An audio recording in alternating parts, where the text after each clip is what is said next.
السلام علیکم۔ Chapter introduction and role of science, اس چیپٹر کے آج ہم آخری دو ٹاپک ڈسکس کریں گے اور اس چیپٹر کو کمپلیٹ کریں گے۔ اس چیپٹر کے آخر کے دو ٹاپک آپ کو آپ کی اسکرین پر نظر آ رہے ہوں گے۔ سیکنڈ لاسٹ ٹاپک ہے impact of science and technology. اس کو اردو میں اگر ہم سمجھنا چاہیں تو وہ سائنس اور ٹیکنالوجی کے اثرات ہیں۔ سائنس جس کی ڈیفینیشن میں آپ کو پچھلے ٹاپکس میں دے چکا ہوں، اور ٹیکنالوجی جو کہ آپ کو آپ کی اسکرین پر نظر آ رہے ہوں گے، اور اپنی پچھلی ویڈیو میں آپ کو اس کے بارے میں بھی سمجھا چکا ہوں۔ تو ان دونوں کو ملا کر آج اس کے اثرات کیا پائے جاتے ہیں ہماری زندگی میں، اس کے بارے میں آپ کو سمجھاؤں گا۔ تو اس میں ہے کہ ہمارے استعمال میں آنے والی سینکڑوں ایسی اشیاء ہیں جو انہی صنعتوں میں مصنوعی طریقے سے تیار کی جاتی ہیں۔ جو آج کل ہم استعمال کر رہے ہیں، یہ ہماری صنعتوں میں مختلف طریقے سے تیار کی جاتی ہیں۔ لاتعداد اشیاء خام تیل سے تیار کی گئی ہیں۔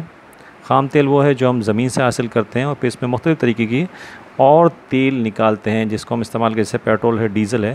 یہ تمام جس تیل سے ہم نکالتے ہیں اسے ہم خام تیل کہتے ہیں۔ یہ زمین سے حاصل کرتے ہیں ہم، جو کہ تیل کے ذخائر سے حاصل کی جاتی ہیں۔ اب اس سے جو چیزیں ہم تیار کرتے ہیں، دیکھیں آپ کو بتا رہا ہے، اس سے کئی قسم کے رنگ، ادویات، عطریات اور غذائی اشیاء کے ذائقے اور خوشبو تیار کی جاتے ہیں۔ اب دیکھیں آپ کو یہاں پہ بتایا جا رہا ہے کہ اس میں رنگ بنائے جاتے ہیں، ادویات بنائی جاتی ہیں، عطریات، غذائی اشیاء کے ذائقے بنائے جاتے ہیں اور خوشبو تیار کی جاتی ہیں۔ اصل میں یہ پیٹرولیم کی مصنوعات ہوتی ہیں جس سے ہم یہ تمام چیزیں صنعتوں میں تیار کرتے ہیں۔ تو یہ سائنس اور ٹیکنالوجی کو استعمال کرتے ہوئے ہی تیار کی جاتی ہیں۔ اس کے علاوہ پیٹرولیم کسی قوم کی زندگی کے لیے خون کی طرح کی اہمیت رکھتے ہیں۔ جیسے کہ کسی جسم کے لیے خون کا ہونا بہت ضروری ہے، اسی طرح کسی قوم کی ترقی کے لیے پیٹرولیم کا ہونا بھی بہت ضروری ہے۔ پیٹرولیم وہی جو میں آپ کو اوپر بتا چکا ہوں، خام تیل جسے ہم کہتے ہیں۔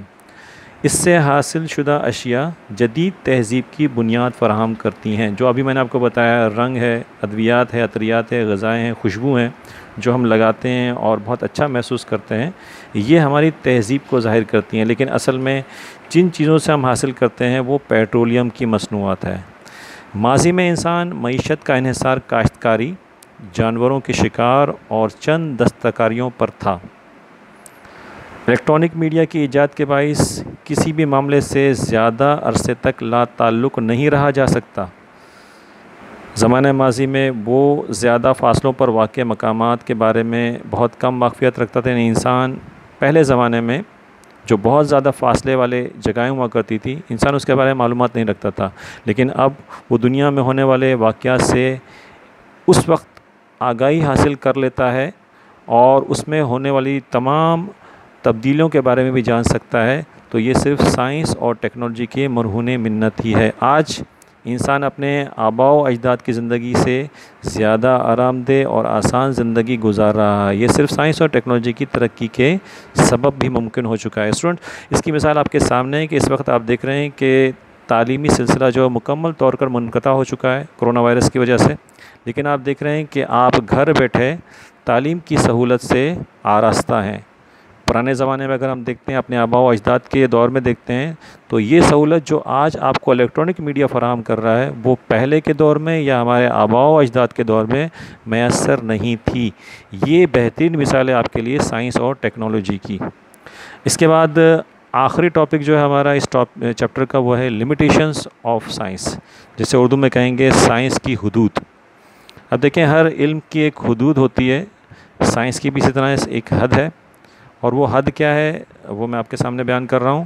ایک طرف تو سائنس نے ہمیں ان گنت معاشی فائدوں سے مالامال کر دیا، لیکن دوسری طرف اس نے مذہب، روحانی ترقی، انسانی اقدار، اخلاقیات، انصاف اور انسانی مساوات کے لیے ذرا برابر ہی کام نہیں کیا۔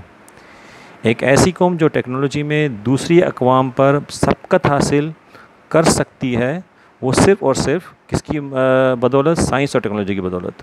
جو ٹیکنالوجی کے علم سے صحیح طور پر بہرہ مند یا واقفیت نہ رکھتا ہو، یہ سراسر نیکی اور اخلاقی اور انصاف اور انسانیت کے اصول کے خلاف ہے۔ یعنی اس میں یہ بتایا جا رہا ہے کہ سائنس کی حد یہاں تک ہے کہ سائنس نے انسانی اخلاق اور کردار کے بارے میں کوئی بھی ترقی نہیں کی، یعنی سائنس کی ایسی کوئی اصول نہیں ہے جس کو ہم اپنا کر انسان کے اخلاقیات، انصاف اور اقدار اور ترقی کو، روحانی ترقی کو تبدیل کر سکیں۔